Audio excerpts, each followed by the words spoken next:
তাহলে আজকে আমরা পড়ছি যে চ্যাপ্টার 1 এ আমাদের ছিল হেলথ কাকে বলে। প্রথমেই আমরা জানবো আমাদের স্টাডি ম্যাটেরিয়ালে ছিল হেলথ কি। না হেলথ কি না হেলথের সংজ্ঞা দিলে আমরা সব সময় WHO এর সংজ্ঞা ইউজ করব। কি সংজ্ঞা? না health is defined by the World Health Organization. তাহলে WHO এর ফুল ফর্ম যদি পরীক্ষায় পড়ে কি লিখবে? World Health Organization. তার প্রতিটি ওয়ার্ড ক্যাপিটাল থাকবে, কোনোটাই শর্ট ফর্মে হবে না। কি বলেছে? না state a state a complete physical, mental and social wellbeing and not merely the absence of disease or ইনফার্মিটি। এই কথাটুকু পুরোটাই কিন্তু যেমন বলা আছে তেমন কিন্তু তোমাদের পুরোটাই কিন্তু কমা পূর্ণচ্ছেদ দিয়ে সবটা লিখতে হবে। তাহলে যদি বলে ডিফাইন দ্য হেলথ, একদম কি লিখবে? যে WHO ফর্মুলা যেটা লেখা আছে সেটা। এবার যদি বলে যে হেলথের ডাইমেনশন কি, হেলথের মেন ডাইমেনশন কি? দ্য এসেন্সিয়াল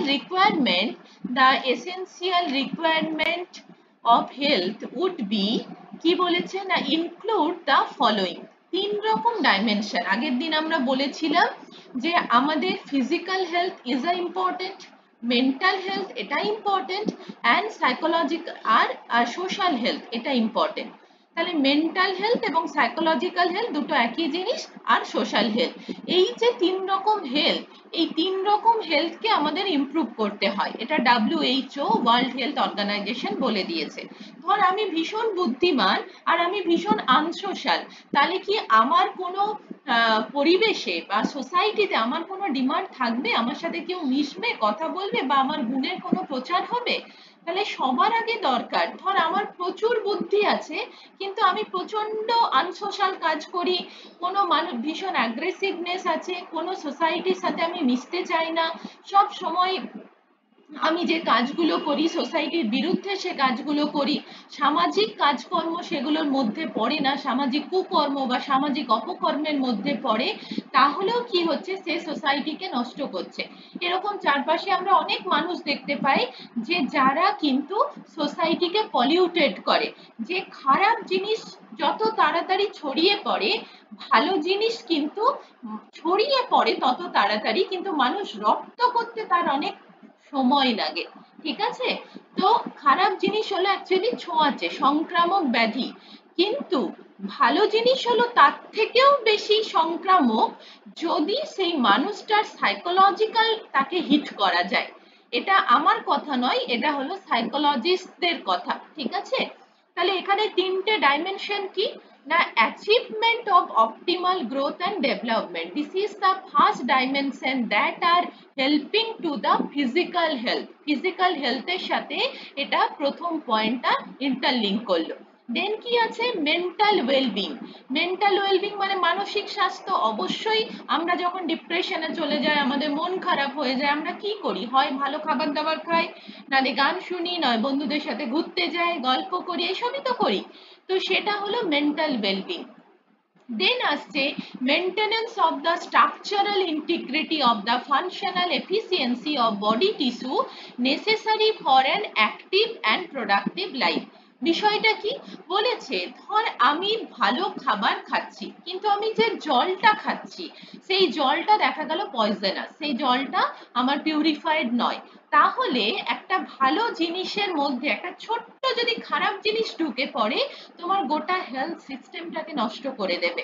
তাহলে ওই খারাপ পার্টিকেল গুলো, আমরা প্রত্যেকে অ্যাডাল্ট এখন, তাহলে কোন খাবারের মধ্যে কোন পলিউটেড আছে, কোন পলিউটেড পার্টিকলস আছে, সেগুলোকে আমরা এবার রিমুভ করতে শিখবো।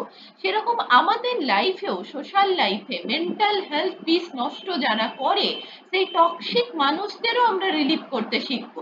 তবে আমরা কি থাকবো? পিসফুল লাইফে থাকবো, আমরা হ্যাপি থাকবো, আমরা সোশ্যাল লাইফের মধ্যে নিজেদেরকে এনজয় করে বাঁচতে পারবো।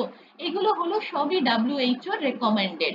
কি বলেছে? যে maintenance of the structural integrity. Suppose ধর তুই বাড়িতে যে খাবার দাবার খাচ্ছিস, মা তোকে খুব যত্ন করছে, কিন্তু তুই বন্ধুদের, তোর পিয়ার টিমের সাথে যখন মিশছিস, সেই পিয়ার টিমটা একদম পলিউটেড, তারা সিগারেট খাচ্ছে, তারা স্মোক করছে, তারা অ্যালকোহল খাচ্ছে, গাঁজা খাচ্ছে, ফাস্ট ফুড খাচ্ছে, তো খুব তাড়াতাড়িও তুই ওটার সাথে কি হয়ে যাবি? না মেল্টেড হয়ে যাবি। কিন্তু তখন তোর মাথা মানে আমাদের হাইপোথ্যালামাস এই অ্যাডোলেসেন্ট পিরিয়ডে না খুব দোদুল্যমান অবস্থায় থাকে। এই জন্য এই বয়সে মানুষকে নষ্ট করে দেওয়া, খারাপ প্রলোভন দেওয়া, টোপ খাওয়ানো খুব সহজ কাজ। যে আমি যখন টোপ খাইয়ে দিতে পারবো না, তাদের বিচার বিবেচনা বুদ্ধি ক্ষমতা খুব কম থাকে, সহজেই তাকে নষ্ট করে দেওয়া যায়। তো এই সময় খুব ধীরে সুস্থে পিআর টিম আমি কোন সার্কামস্ট্যান্সে আছি এবং প্রত্যেকের গার্জেন তাকে কিভাবে তাদেরকে হ্যান্ডেল করছে, বাবা মায়ের একটা গুরুত্বপূর্ণ রোল থাকে। দিদি দাদা অনেক সময় বাবা মায়ের সাথে আমরা শেয়ার করতে পারি না, তখন দিদি দাদা সিনিয়র দাদা দিদি বা তোমাকে তোমার টিচার, তারা যারা good teacher good human beings হয়ে থাকে, তাদের মানে সান্নিধ্যে আসা এবং তাদের সাথে থেকে নিজেদেরকে ডেভেলপ করা খুব মানে দুঃসময় চলে এই অ্যাডোলেসেন্ট পিরিয়ডটা। এই বয়সটাই এরকম যে হরমোনাল ইমব্যালেন্স চলে, আমরা সহজে কোনো ডিসিশন নিতে পারি না। যে ডিসিশনটা নিয়ে থাকি ম্যাক্সিমাম ক্ষেত্রেই সেটা আমাদের ফিউচার লাইফের জন্য, কিন্তু কি হয় যদি সঠিক পিয়ার টিমের সাথে না থাকি, মানে বন্ধু একটা বিশাল রোল প্লে করে। আগের দিন আমরা বলছিলাম সেমিনারে যে অ্যাডোলেসেন্ট পিরিয়ডে বন্ধু একটা বিশাল গুরুত্বপূর্ণ ভূমিকা প্লে করে, যে আমি কোন সারাউন্ডিংসে বিলং করছি, আমার বন্ধু কারা, তারা আমাকে কেমন উপদেশ দিচ্ছে। তো এই গোটা বিষয়টা নিয়ে গেল হেলথ। বোঝা গেছে এটুকু?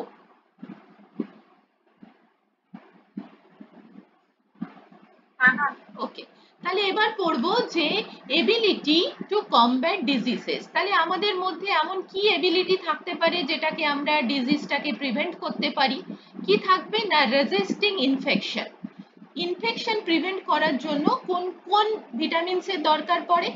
ভিটামিন সি, জিঙ্ক, সেলেনিয়াম, এদেরকে দরকার পড়ে। এরা কারা না, অ্যান্টিঅক্সিডেন্ট সমৃদ্ধ ভিটামিন, যারা আমাদের বডিকে ফ্রি রেডিক্যালস এর হাত থেকে বাঁচায়, ইনফেকশনের হাত থেকে বাঁচায়। তো ঠান্ডা লেগে গেছে মানে ইনফেকশন হয়েছে, সাথে সাথে তুই আয়ুর্বেদা চা খা, মানে কি খাবি, লবঙ্গ খাবি, তুলসী পাতা খাবি, দারুচিনি খাবি, তেজপাতা খাবি, এদের প্রত্যেকের মধ্যে আছে ফাইটোকেমিক্যালস, নিউট্রাসিউটিক্যালস, যারা আমাদের বডিকে ফ্রি রেডিক্যালস এর হাত থেকে বাঁচায় এবং ইনফেকশনের হাত থেকে বাঁচায়। ইনফেকশনের হাত থেকে যদি না বাঁচায়, তাহলে আমাদের পৃথিবীতে আমরা যত নিঃশ্বাস প্রশ্বাস নিচ্ছি, কোটি কোটি ভাইরাস ব্যাকটেরিয়া আমাদের লাংসে ঢুকছে, আমাদের শরীরের ভেতরে ঢুকছে, আমরা কি সহজে ইনফেক্টেড হয়ে যাই? হই না। যার বডিতে রেজিস্টিং পাওয়ার যত বেশি, সে তত মানে তত বেশি ফাইট করতে পারে। দেন আছে preventing preventing the onset and regarding the progress of degenerative disease. তাহলে what is degenerative disease? Degenerative disease হলো যে ডিজিজটা আমরা আমাদের লাইফে, আমরা লাইফস্টাইল পরিবর্তনের সাথে সাথে নিজেরাই নিজেদের শরীরে সোসাইটিকে আমরা উপহার দিচ্ছি। তাদের মধ্যে একটা খুব কমন ডিজিজ হলো ক্যান্সার। ঠিক আছে, cancer, diabetes, cardiovascular disease, obesity, all are the lifestyle disorder disease and degenerative disease. Degeneration মানে তোমার নর্মাল জেনারেশনে যেগুলো প্রয়োজন তুমি সেগুলোকে হ্যাম্পার করছো। ডি মানেই সেই জায়গাগুলোকে তুমি বাধা দান করছো। তোমার হেলদি ব্যালেন্স ডায়েট খাওয়া উচিত, তুমি খাচ্ছ না। তোমার হেলদি লাইফস্টাইল রাখা উচিত, তুমি রাখছো না। তখনই কিন্তু মানুষের শরীরে কি হচ্ছে, হরমোনাল ইমব্যালেন্স তৈরি হচ্ছে। যখনই হরমোনাল ইমব্যালেন্স তৈরি হবে, তখন গোটা বডি ডিসফাংশন হবে। ধর বাড়িতে শর্ট সার্কিট হয়ে গেছে, তখন কি তোর বাড়ির সুইচ গুলো আর ঠিক মতো কাজ করে? করে না, তাই তো? রেসপন্স কর, আমার সাথে সাথে কথা বল।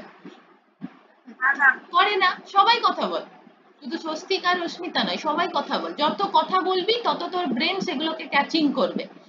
তাহলে তত বেশি কি হবে যে ডিজেনারেটিভ ডিজিজের হাত থেকে আমরা বাঁচবো।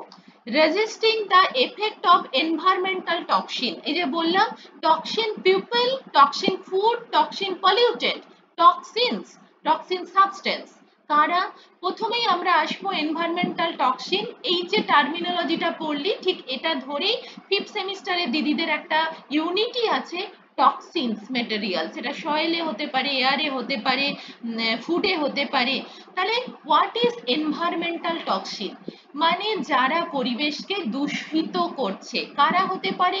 সেটা হতে পারে ভাইরাস, ব্যাকটেরিয়া, সেটা হতে পারে বিভিন্ন হেভি মেটাল, সেটা তোর কার্বন ডাইঅক্সাইড হতে পারে, কার্বন মনোঅক্সাইড হতে পারে, তারপর মিথেন হতে পারে। আচ্ছা, যত সিএফসি গ্যাস আছে, ক্লোরোফ্লুরা কার্বন, প্রত্যেকের বাড়িতে এসি আছে, প্রত্যেকের বাড়িতে ফ্রিজ আছে, কিন্তু এসির যেহেতু আউটলেটটা বাইরের দিকে থাকে, সিএফসি বাইরে বেরোয়, এবং এসিকে প্রতি বছর এসি চালানোর আগে পরিষ্কার করতে হয় এবং গ্যাস ভরতে হয়, এই মেনটেনেন্স গুলো করতে হয়। কিন্তু অনেকের বাড়িতে দেখবি রুমের ভেতরে ফ্রিজ থাকে, এটা কিন্তু খুব খারাপ, এটা আমাদের বডির জন্য খুব খারাপ, কারণ তারা প্রচুর সিএফসি গ্যাস প্রডিউস করে, যেটা আমাদের লাংস বা হার্টের জন্য ভীষণ মানে ক্ষতিগ্রস্ত হতে পারে। তো ওই জন্য ফ্রিজ সবসময় মানে শোবার ঘরে কখনো রাখা উচিত নয়। যে জায়গায় রাখতে হয় সেটা যেন ঠান্ডা থাকে পরিবেশটা, এবং অতটা টেম্পারেচার না সেই জায়গায় থাকে, ঠিক আছে? আচ্ছা, দেন আছে resisting the effect of environment, এই যে বললাম, অ্যান্ড পলিউটেড, এইগুলোকে কি করতে হবে? এরাই কিন্তু এগুলোকে রিমুভ করতে হবে। তাহলে এবিলিটি টু কমব্যাট ডিজিজ, যদি আমরা এই সমস্ত কিছুর হাত থেকে নিজেদেরকে বাঁচিয়ে রাখতে পারি, তবেই আমরা ডিজিজের বিরুদ্ধে প্রতিরোধ ব্যবস্থা করে তুলতে পারবো। দেন আছে ডাইমেনশন অফ দ্য হেলথ, অনেক সময় শর্ট, মানে তোর ওই শর্ট নোট পড়তে পারে, এই যখনই আমি এই কথাগুলো বলবো তোরা একটু নোট ডাউন করবি। শর্ট নোট পড়তে পারে যে write the short note about dimension of health, 3 number বা 4 নাম্বার। তখন তোমাদের প্রথম কথা হবে, এই ছকটা লিখে দেবে, physical health, mental health, social health, এই তিনটে হলো মেজর হেলথ। এছাড়া যেগুলো আছে স্পিরিচুয়াল হেলথ, মানে আধ্যাত্মিকতা, ইমোশনাল অ্যান্ড ভোকেশনাল, এই প্রত্যেকটা হেলথ সম্পর্কে আমি পরের যে পার্টটা পড়াবো তখন তার সাথে যোগ করা আছে। অতএব প্রতিটা ইউনিট একটার সাথে অপরজন যুক্ত আছে, ঠিক আছে? তো এখন আমরা কি জেনে রাখলাম? যে হেলথের মেজর ডাইমেনশন 3টে।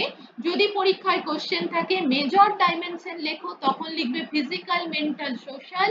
যদি লেখে যে মানে এছাড়া আর কি কি আছে, বা শুধু কোশ্চেন করলো ডাইমেনশন অফ হেলথ বলতে কি বোঝো, তখন তোমরা এই ছকটা লিখে দিলেই হবে, কোনো কথা লেখার দরকার নেই, এই ছকটা লিখে দিলেই নাম্বার পেয়ে যাবে।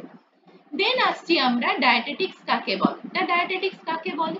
ডায়েটেটিক্স বই থেকে তো পড়ছিস, তাহলে ডায়েটেটিক্স কি না? ডায়েটেটিক্স হলো, ডায়েটেটিক্স ইজ আ সায়েন্স, যেমন নিউট্রিশন ইজ আ সায়েন্স, সেরকম ডায়েট আর এট্রিক্স। ডায়েট মানে যেখানে খাবার নিয়ে আলোচনা করা হয়, এট্রিক্স মানে সায়েন্সের যে শাখায় আলোচনা করা হয়। তাহলে is a science that deals with the, that deals, এক সেকেন্ড চলে যায়, that deals with the adequacy of the diet during normal life cycle and modification required during disease conditions. একমাত্র তোরা যে ডিজিজ গুলো এখন পড়ছিস এবং যতগুলো diet chart low cost, high cost, moderate কস্টে বানাচ্ছিস, এগুলো সবই কিন্তু আমাদের নর্মাল লাইফ সাইকেলের জন্য, তাই না? আমরা এখনো ডিজিজে ঢুকিনি, ডিজিজে ঢুকবো পরের সেমিস্টারে যে পেপার আছে মেডিকেল নিউট্রিশন থেরাপিতে। এখন আমরা যাচ্ছি যে নর্মাল যখন লাইফ সাইকেল চলে, যতগুলো সাইকেল আছে ইনফ্যান্সি থেকে ওল্ড এজ, সেখানে ফুডকে তো মডিফিকেশনের দরকার পড়ে। এমন তো নয় যে যে চালটা আমরা তৈরি করে আনছি সেই চালটাই আমরা চিবিয়ে গুড়মুড় করে খেয়ে নিচ্ছি, করি না তো। চাল থেকে আমরা মুড়ি বানাই, চাল থেকে খই বানাই, চাল থেকে ভাত বানাই, চাল থেকে চালের পিঠে বানাই, অনেক রকম প্রোডাক্ট বানাই। তো এই নর্মাল লাইফ সাইকেলে যে ফুডের মডিফিকেশন করা হচ্ছে এবং যেটা কিনা ডিজিজ কন্ডিশনের প্রয়োজন পড়ছে, ধর একটা ছোট্ট গল্প বলি, যখন পেশেন্টরা আইসিইউতে থাকে, মানে বা সিসিইউতে থাকে, আইসিইউ মানে কি, আইসিইউ এর ফুল ফর্ম কি জানিস কেউ? হসপিটালে থাকে না, যে বলে না আইসিইউ তে ভর্তি আছে, তা আইসিইউ এর ফুল ফর্ম কি বল? কেউ জানিস না? কারো বাড়িতে ঠাকুমা দাদুরা আইসিইউ তে ভর্তি ছিল না কখনো? চুপ করে থাকবি না, বল।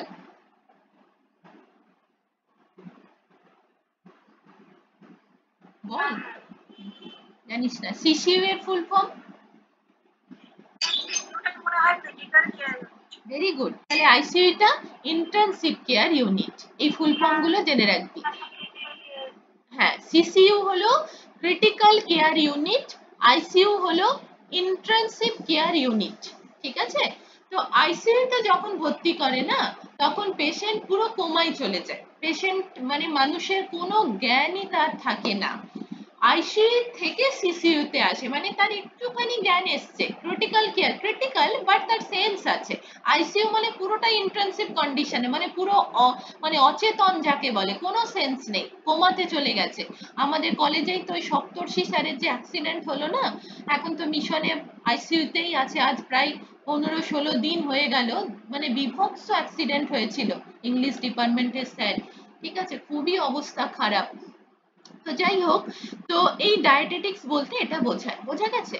আচ্ছা, এবার আসছি what is meal planning. Meal planning বলতে কি বোঝে? এগুলো সব টুকরো টুকরো কোশ্চেন কিন্তু আসে, আসবেও অনেক সময় পরীক্ষা, মানে কোশ্চেনের সাথে সাথে জুড়ে থাকবে। তোমরা কনসেপ্ট ক্লিয়ার রাখো, নিজের ভাষায় লিখবে। মেনু প্ল্যানিং কি? মেনু প্ল্যানিং তোমাদের করতে হচ্ছে, ডায়েট চার্ট এবার নেই, পরের সেমিস্টারে থাকবে, তখন মেনু প্ল্যানিং করতে হবে। তাহলে মেনু প্ল্যানিং কি? আমরা প্রত্যেকটা সুস্থ মানুষ is a process of planning and scheduling intake of the meals for a general or specific individual requirement. তাহলে মেনু প্ল্যানিং কাদের করতে হয়?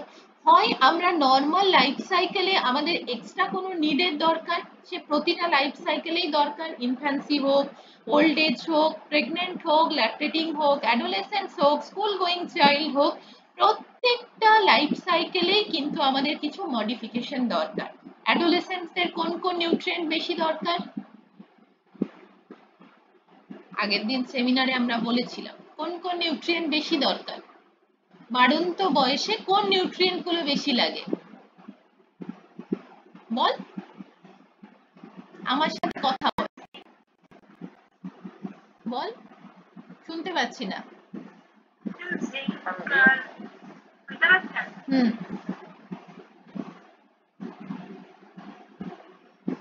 জোরে বল। বাড়ন্ত বয়সে কোন নিউট্রিয়েন্ট বেশি দরকার? Very good, calcium. আর জিঙ্ক? জিঙ্ক লাগে, বাট জিঙ্কের থেকেও আরেকটা সব থেকে রিকোয়ারমেন্ট কার বেশি? আয়োডিন। আচ্ছা, আর আয়োডিনের থেকেও বেশি লাগে? ঠিক না, আয়রন। ক্যালসিয়াম আর iron is the most demanding, most মানে popular nutrient in the every age group, every age group. প্রত্যেকে, বাকি তো সবাইকে লাগে, কিন্তু এরা হলো মোস্ট ডিমান্ডিং নিউট্রিয়েন্ট, প্রচুর বেশি লাগে। যদি পরীক্ষায় কোশ্চেন দেয় যে বাড়ন্ত বয়সে কোন দুটো ভিটামিনের চাহিদা সব থেকে বেড়ে যায়, না ক্যালসিয়াম আর আয়রন। ঠিক আছে? আচ্ছা, এই গেল মেনু প্ল্যানিং। তাহলে মেনু প্ল্যানিং বলতে কি বোঝায়? না এটা এক ধরনের পদ্ধতি, যে পদ্ধতির মাধ্যমে প্ল্যানিং করা হয় যে আমরা কি দেব। এই যে তোমরা প্ল্যানিং করছো, খাতায় লিখছো না যে আমরা লো কস্টে এই প্ল্যানিং করছি, তোমাদের দেখবে সিলেবাসে মেনশন করা আছে অনলি ফর প্ল্যানিং, প্রিপারেশন নেই তাই রান্না করছি না। প্ল্যানিং মানে আমরা ভাবছি যে এই খাবারটা এই এই দিলে এই এই নিউট্রিয়েন্ট পাবে, এটা আমরা লো কস্টে দিতে পারি, that's are called the planning. And scheduling, scheduling মানে কি? যে আমি তোদেরকে বলেছিলাম যে এটা আমরা ব্রেকফাস্টে দেব, না এটা আমরা লাঞ্চে দেব, না এটা টিফিনে দেব, না কখন দেব, এই যে শিডিউল করা, কোন সময়ে কোন খাবারটা দেব, এটাকেও মেনু প্ল্যানিং এর একটা পার্ট, একটা objective. Intake of meals for a general or specific individual, এই যে বললাম কোন লাইফস্টাইল সাইকেলে কোন জিনিসটাকে আমরা দেব, এটাকেই বলছে মেনু প্ল্যানিং। ধর ভাত আমরা সুস্থ মানুষরা খাই, যখন সে বয়স হয়ে যায় তখন ওই ভাতটাকে গলা ভাত দেওয়া হয়, যখন সে ছোট বাচ্চা থাকে সেই ভাতটাকে ছেঁকে ভাতে জুস দেওয়া হয়, যখন সে খেতে পারে না কোনো ওটি হয় ভাতটাকে রাইস টিউবের মাঝখানে এন্টেরোস্টমি, জেজুনোস্টমির মাধ্যমে কখনো ভেনে দেওয়া হয়, কখনো ডিরেক্ট মুখের মধ্যে নল ঢুকিয়ে ডিরেক্ট স্টোমাকে পাঠিয়ে দেওয়া হয়। এই যে মডিফিকেশন, একটা খাবারকে কত রকম ভাবে মানুষের শরীরে পৌঁছে দেওয়া যায়, এইটাকেই বলা হচ্ছে ইন্ডিভিজুয়াল রিকোয়ারমেন্ট, যার ক্ষেত্রে যখন যেমন ভাবে ভাতটা দরকার তেমন ভাবে প্রোভাইড করা হয়।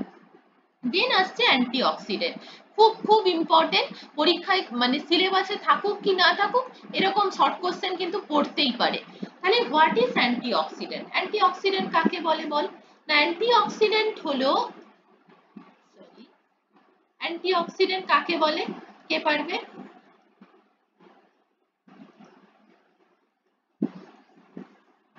কাকে বলে অ্যান্টিঅক্সিডেন্ট? না, অ্যান্টিঅক্সিডেন্ট হলো এমন এক ধরনের সাবস্টেন্স বা নিউট্রিয়েন্ট যারা কিনা বডির মধ্যে স্ক্যাভেঞ্জার সিস্টেমে কাজ করে, ফ্রি রেডিক্যালসকে ধ্বংস করে এবং আমাদের বডিকে যে কোনো ইনফেকশনের হাত থেকে প্রিভেন্ট করে, যে কোনো ডিজেনারেটিভ ডিজিজের হাত থেকে প্রিভেন্ট করে, তাকে বলে অ্যান্টিঅক্সিডেন্ট। আমরা বলি না যে আমরা ফ্রুটস ভেজিটেবলস খাবো, এগুলো খেলে মধ্যে প্রচুর অ্যান্টিঅক্সিডেন্ট আছে। তো হোয়াট ইজ অ্যান্টিঅক্সিডেন্ট? অ্যান্টিঅক্সিডেন্ট হলো ফ্রি রেডিক্যালস যেগুলো থাকে, সেই ফ্রি রেডিক্যালসকে ধ্বংস করতে সাহায্য করে। তাহলে ফ্রি রেডিক্যালস কি, কে বলতে পারবে? কোশ্চেনটা নোট করে রাখ, what is free radicals, what is antioxidant, এগুলো কোশ্চেন, এগুলো পড়বে, এগুলোর জন্য কোনো সিলেবাসের দরকার পড়ে না, এগুলো নিউট্রিশনের বেসিক জিনিস। তাহলে অ্যান্টিঅক্সিডেন্ট কাকে বলবো একটু বলি না, population of the vegetarian living in a affluent countries appear to enjoy unusually good health characterized by low rate of cancer, cardiovascular disease and totally mortality। মানে কি না, অ্যান্টিঅক্সিডেন্ট হলো, আরো সহজ ভাষায় লিখিয়ে দিচ্ছি ডেফিনেশনটা, যে অ্যান্টিঅক্সিডেন্টের প্রথম হলো যে আমরা যারা ভেগান ডায়েটে থাকি বা পুরো plant based diet, vegan diet তো পুরো প্ল্যান্ট বেসড ডায়েট, তো এই ডায়েটের মধ্যে নাইট্রোজেন সাবস্টেন্স কম থাকে, যত অ্যানিমাল প্রোডাক্ট খাবো তার মধ্যে অ্যামিনো অ্যাসিড সব থেকে বেশি আছে, তাহলে এবং নাইট্রোজেন সাবস্টেন্সও সব থেকে বেশি আছে।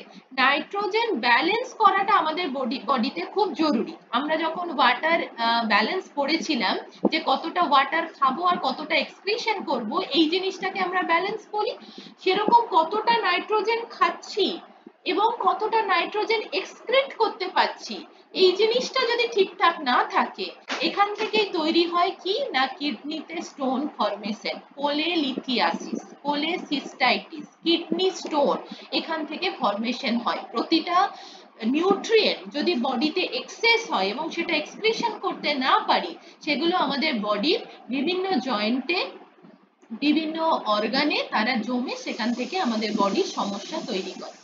তাহলে আমরা দেখতে পাচ্ছি যে অ্যান্টিঅক্সিডেন্ট হলো এমন এক ধরনের substance, food of plant origin contain phytochemicals, like phytochemicals এর নাম কি হতে পারে? ফাইটোস্টেরয়েডস, ফ্ল্যাভোনয়েডস, অ্যান্থোসায়ানাইডস, এরা প্রত্যেকেই হলো অ্যান্টিঅক্সিডেন্ট। এদের কাজ কি? ফ্রি রেডিক্যালসকে ধ্বংস করা। ফ্রি রেডিক্যালস কি? ধর একটা অরবিট, একটা অরবিটে সবসময় আমরা জানি যে নেগেটিভ এবং পজিটিভ আয়ন একজন অপরজনকে আকর্ষণ করে।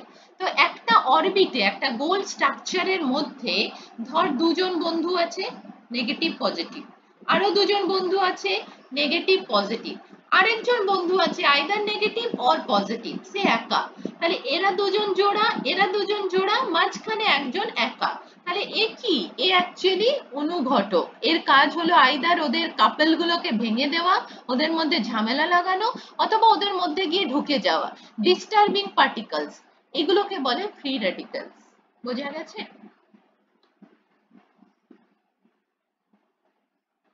বুঝতে পেরেছিস? আচ্ছা, এবার আমরা পড়ছি যে নিউট্রিয়েন্ট রিকোয়ারমেন্ট বলতে কি বোঝে। এই যে শর্ট কোশ্চেন এরকম পড়তে পারে, write the full form of NR. NR মানে কি? Nutrient requirement. এটা আর ডি এর সাথে যুক্ত। নিউট্রিয়েন্ট রিকোয়ারমেন্ট বলতে কি বোঝায় না, it can be defined as the minimum, যেটুকু প্রয়োজন। আর ডি আগের দিন আমরা বলছিলাম, আমি ওখানে বক্তব্য রাখতে গিয়ে, যে minimum amount of the absorb nutrient, কতটুকু আমরা অ্যাবসর্ব করতে পারছি, that is necessary for a maintaining the normal physiological function of the body. এখানে আমরা যতজন আছি সবার বয়স কিন্তু এক, কিন্তু কারো হাইট, কারো ওয়েট, কারো physiological status, allergy problem are not the same for the individual. কারো ক্ষেত্রে একজন অপরজনের সাথে এটা কিন্তু সেম নয়, বয়সটা সবার কিন্তু এক। তাহলে আরডিএ প্রতি বয়সে কতটা রিকোয়ারমেন্ট লাগবে মেল ফিমেলে সেটা বলে দেওয়া আছে, but we all are the dietitians, লোকে ওটা ফলো করবে যারা আমাদের সাবজেক্ট বোঝে না বা আমাদের সাবজেক্টের quack nutritionist, but we all are the certified nutritionist, কারণ এই সাবজেক্টে তোমরা গ্র্যাজুয়েট, মাস্টার্স এন্ড ভবিষ্যতে পিএইচডি হোল্ডার হবে। তো তোমাদের ক্ষেত্রে ইন্ডিভিজুয়াল কার কতটা রিকোয়ারমেন্ট, বিশেষ করে ম্যাক্রো রিকোয়ারমেন্ট, সেটা তোমাদের ক্যালকুলেশন করে বের করতে হবে। কিভাবে ক্যালকুলেশন করবে না সেটার পদ্ধতি আছে, সেটা আমি শেখাবো যখন ডায়েট চার্ট থাকবে, ঠিক আছে, এটা শিখতে হবে। আচ্ছা, তো এই বিষয়টাকে বলা হলো নিউট্রিয়েন্ট রিকোয়ারমেন্ট। তাহলে আমাদের বডিতে নরমাল কাজকর্ম করার জন্য যতটুকু নিউট্রিয়েন্ট দরকার সেটাকেই বলা হচ্ছে নিউট্রিয়েন্ট রিকোয়ারমেন্ট। এবার আসছি রেকমেন্ডেড ডায়েটারি অ্যালারেন্স, খুব খুব ইম্পর্টেন্ট। আরডিএ কাকে বলে? RDA কি না, RDA is the average daily dietary nutrient level sufficient to meet the nutrient requirement of nearly all 97 to 99% healthy individual is a particular stage or gender group। দেখবি RDA তে বলা আছে মেলের এত লাগে, ফিমেলের এত লাগে, আবার গার্লস বয়েজের ছিল। তো এই যে ডিভিশন, কার ক্ষেত্রে কতটুকু লাগছে, কোন জেন্ডারের কতটুকু লাগছে, এই যে গাইডলাইন্স এবং যে গাইডলাইন্সে যতটা রিকোয়ারমেন্ট বলে দেওয়া আছে, সেই সমস্ত রিকোয়ারমেন্টটাই আমরা দেখেছি ম্যাক্সিমাম ক্ষেত্রে 97 to 99% ফুলফিলমেন্ট আমাদের হয়ে যায়। এবার যখন হয় না তো তখন ধরে নিতে হয় যে তার মধ্যে কোনো সিভিয়ার কোনো ডিজিজ বা সে কোনো মরবিডিটি কন্ডিশন, স্পেশাল কোনো প্রবলেম তার বডিতে আছে, তাই সেটা পূরণ হচ্ছে না, তখন তাকে সাপ্লিমেন্টারি ফিডিং দেওয়া হয়। ওকে, এবার আসছি what is adequate intake. AI বলতে কি বোঝায়? এআই হলো আর্টিফিশিয়াল ইন্টেলিজেন্স নয়, অ্যাডিকুয়েট ইনটেক। অ্যাডিকুয়েট ইনটেক বলতে কি বোঝায় না, a recommended average daily dietary intake level based on absorbed or experimentally determined approximation or estimate the nutrient intake। ভালো করে বোঝ, adequate মানে ঠিক যতটুকু প্রয়োজন তার বেশি নয়। আমার বডিতে যদি 50 কেজি আমার বডি ওয়েট হয়, সরি হ্যাঁ ঠিকই বললাম, 50 কেজি যদি আমার বডি ওয়েট হয়, আমার 50 গ্রাম প্রোটিনই দরকার। এবার নিউট্রিশনিস্টরা তোমাকে বলবে যে 50 গ্রাম প্রোটিনের মধ্যে তুমি যে প্রোটিনটা খাচ্ছ তোমার খাবারে, সেটার মধ্যে আদৌ কি 50 গ্রাম প্রোটিন তুমি পাচ্ছ, না তার কম পাচ্ছ, না তার বেশি পাচ্ছ। তো সেই কাজটা যারা করে তখন তারা বলে দিতে পারে যে খাবারটা তুমি খাচ্ছ, এই খাবারটার মধ্যে তোমার 50 গ্রাম প্রোটিন খেলে হবে না, কারণ বায়ো অ্যাভেলেবিলিটির জন্য। কারণ খাবার যখন আমরা খাই তার তো বায়ো অ্যাভেলেবিলিটি ঘটে, তার অ্যাবসর্পশন হয়, তার মেটাবলিজম হয়, তখন কিছু বাই প্রোডাক্ট তৈরি হয়ে যায়। সেই বাই প্রোডাক্ট তৈরি হয় বলে যতটা খাই ততটাই আমাদের বডিতে কাজে লাগে না। তখন কি হয়, ওই নিউট্রিয়েন্ট গুলোর যে নিউট্রিয়েন্টের যে পরিমাণ, নিউট্রিয়েন্টের যে শরীরে কাজে লাগানোর জন্য নিউট্রিয়েন্টটার যে প্রয়োজনীয়তা, সেটা আস্তে আস্তে গ্রাম থেকে মানে কমতে, ডিক্রিজ হতে থাকে সেই লেভেলটা। এই জন্য 50 কেজি যাদের বডি ওয়েট, সেখানে অনেক সময় আমরা 60 গ্রাম, 65 গ্রাম, 75 গ্রাম, যার বডি রিকোয়ারমেন্ট যেমন, এগুলো প্রতিটা ক্যালকুলেশন করে বের করতে হয়, তাকে ততটা প্রোটিন প্রোভাইড করা হয়ে থাকে। এই কাজটা করে নিউট্রিশনিস্টরা। বোঝা গেছে? আচ্ছা, দেন আছে যে বলেছে যে অ্যাডিকুয়েট বোঝা গেল অ্যাডিকুয়েট শব্দের অর্থ কি? বোঝা গেছে? অ্যাডিকুয়েট মানে পর্যাপ্ত, পর্যাপ্ত। ইয়েস। তো অ্যাডিকুয়েট ইনটেক বলতে বোঝায় পর্যাপ্ত, যতটুকু প্রয়োজন, যেটা আমাদের প্রত্যেকের ইন্ডিভিজুয়াল নিড থাকে ততটুকুই আমরা সেটা খাবো। ইন দ্য ইন্ডিয়ান কন্টেক্সট, ইন্ডিয়ানদের ক্ষেত্রে, that is written to acceptable intact.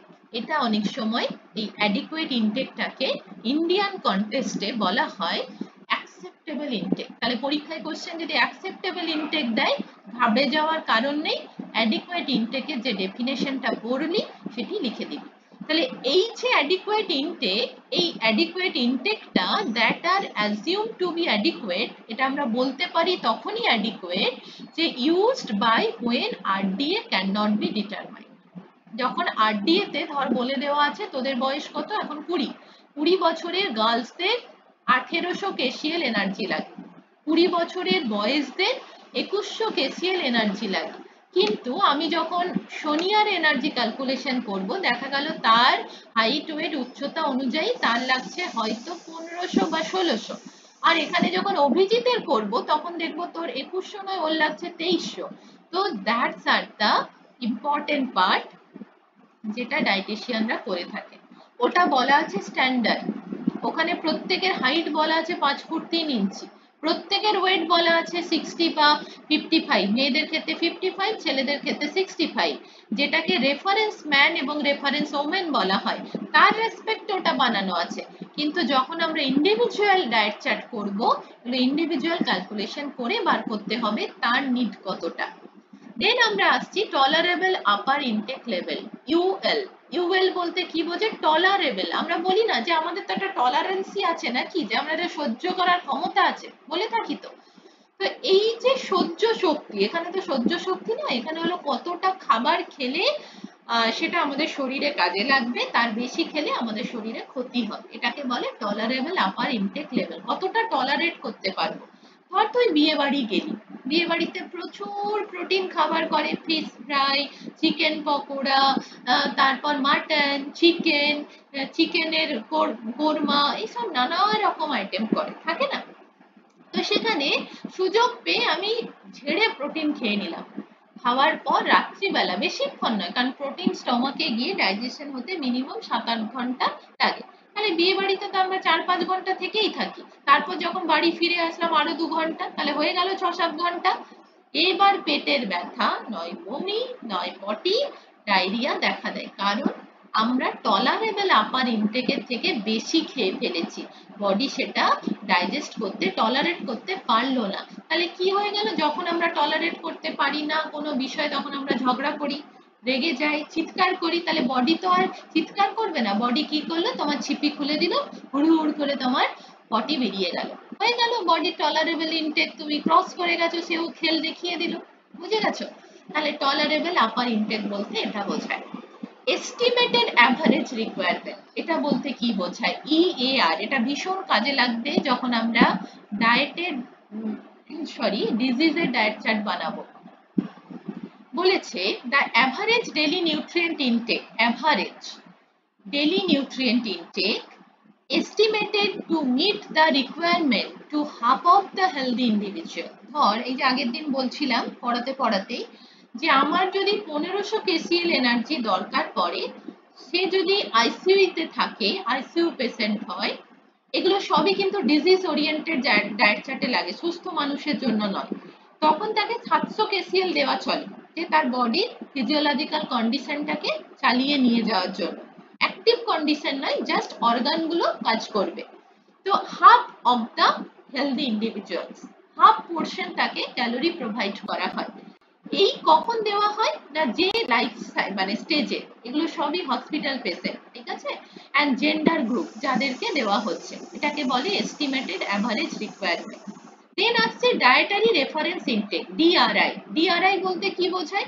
Dietary reference intake. Suppose example দিচ্ছি, values are replacing the traditional recommended dietary allowance. This nutrient reference provides above 4 source of the information.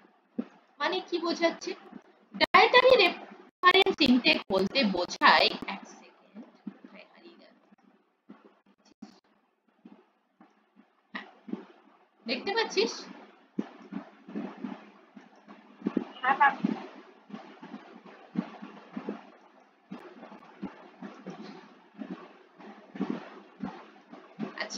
তাহলে dietary reference intact বলতে বোঝায় যে যখন আমরা কোনো খাবার, suppose ধর আমরা একটা এক্সাম্পল দিই, সহজ এক্সাম্পল, ধর কেউ ডিম খেতে খুব ভালোবাসিস, তো এবার ডিমের যে প্রোটিন ইনটেক, একটা ডিমের মিনিমাম 50 গ্রাম একটা ডিমের ওয়েট হয়ে থাকে যদি অ্যাডিকুয়েট পোর্শন ডিমটা হয়ে থাকে, ঠিক আছে? এর থেকে ছোটও হয়, দেশি মুরগির ডিমগুলো ছোট হয়, হাঁসের মুরগি অনেক বড় হয়, ডবল ডিমের কুসুমেরও ওয়েট বেশি হয়। তাহলে এটা হলো একটা নর্মাল যে ব্রয়লার যে পোলট্রির যে ডিম, এটা 50 গ্রাম ওয়েট হয়। এই 50 গ্রাম ডিমের কিন্তু আমরা যদি খাই তাহলে আমরা বলি সারাদিনে মোটামুটি প্রোটিন রিকোয়ারমেন্ট ফুলফিলমেন্ট হয়ে গেছে। কিন্তু না, 50 গ্রাম ডিম খেলেই যে আমি 50 গ্রাম প্রোটিন সেখানে বডিতে পাবো তা কিন্তু নয়। তখন দেখা যায় যে যে ডিমটা খেতে ভালোবাসে হঠাৎ করে সে জানতে পারলো তার ডিম খাওয়া বারণ, ডিম খেতে পারবে না বা ডিমে অ্যালার্জি আছে। তাহলে সেম 50 গ্রাম ডিমের পরিবর্তে এমন কোন একটা খাবার বলতে হবে যেটা খেলে সে 50 গ্রাম প্রোটিন পাবে? পারবি বলতে?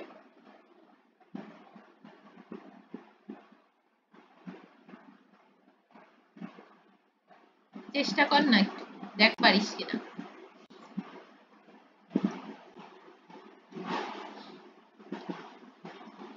বল, মীনাক্ষী বাজাজের বইটা আছে, মানে তুলেছিলিস কেউ? আছে তো, দেখবি। ঠিক আছে, প্রত্যেকে একটু বইটা না লাইব্রেরিতে সময় পেলেই একটু বইগুলো নিজেদের মধ্যে একটু দেখবি, কারণ সব তো টিচারদের পক্ষে ধরে ধরে শেখানো সম্ভব নয়, নিজেদেরকে অনেক বেশি স্টাডি করতে হবে। আমি শুধু রেফারেন্স গুলো বলে দেবো, পড়তে জানতে নিজেকেই হবে, ঠিক আছে? একটু ওই প্রমিতার হেল্প নিবি, হ্যাঁ, প্রমিতা প্রচুর পড়াশোনা করে, একটু দিদিকে বলবি যে বইগুলো কিভাবে পড়তে হয় বা দেখাতে হয়। আমি তো বলে দিচ্ছি, একটা এক্সাম্পল দিচ্ছি, দাঁড়া আমি বইটা নিয়ে আসি তাহলে তোকে বুঝতে সুবিধে হবে। এক সেকেন্ড।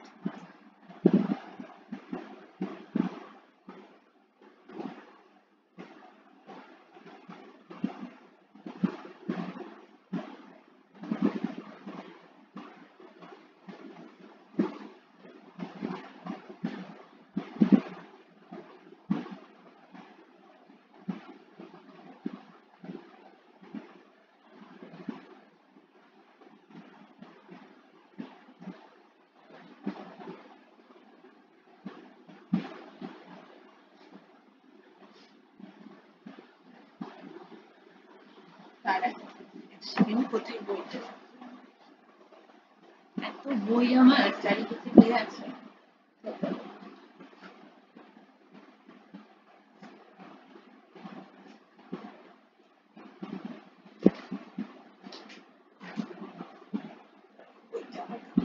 আচ্ছা, বইটা খুঁজে পাচ্ছি না কোথায়। স্বস্তিকার কাছে আছে, হাতের কাছে? স্বস্তিকার হাতের কাছে আছে বইটা? আমার কাছে আছে। কার কাছে? অস্মিতা? একবার বইটা ফ্রন্ট পেজটা খুলতো, দেখ সিরিয়াল সেকশন যেটা লেখা আছে, দিয়ে একটু ভিডিওটা অন করে একটু দেখা। আমি বুঝিয়ে দিচ্ছি যে কিভাবে এইভাবে তোমরা কিন্তু এখন থেকে একটু একটু করে প্রতিটা খাবারের এক্সচেঞ্জ, যে আমি ভাতের বদলে আর কি দিতে পারি, আমি ডিমের বদলে আর কি দিতে পারি, এগুলো তোমরা জানতে থাকো। কারণ আগামী দিনে আমি বারবার বলছি যে যার নলেজ যত ভালো সে কিন্তু তত তাড়াতাড়ি এস্টাবলিশড হয়ে যাবে। একটু দেখা ওদেরকে, তাহলে আমার একটু বলতে সুবিধা হবে এবং ওরাও লাইব্রেরিতে গিয়ে এগুলো একটু দেখবে সময় পেলে উল্টে উল্টে। পারলে না এই বইটা প্রত্যেকে যখন টাকা পয়সা থাকবে একটু সময় পেলে কিনে নিস এই বইটা। আর আমি বলেছি এই বইটা কিন্তু কিনে নিতেই হবে। কি এটা দেখতে পাচ্ছিস? দেখতে পাচ্ছিস বইটা? এটা এটা না কিনলে একটা নিউট্রিটিভ ভ্যালুও তোরা ক্যালকুলেট করতে পারবি না। আমার কাছে বইটা আছে, নিয়ে যেতে পারিস, যে গ্রুপে এখন কাজ করছিস তারা নিয়ে কাজ করতে পারিস, কিন্তু নিজেদের কাছে রাখতেই হবে। তাড়াতাড়ি দেখা, অনেক পড়া বাকি আছে। কই দেখতে পাচ্ছি না তো, দাঁড়া।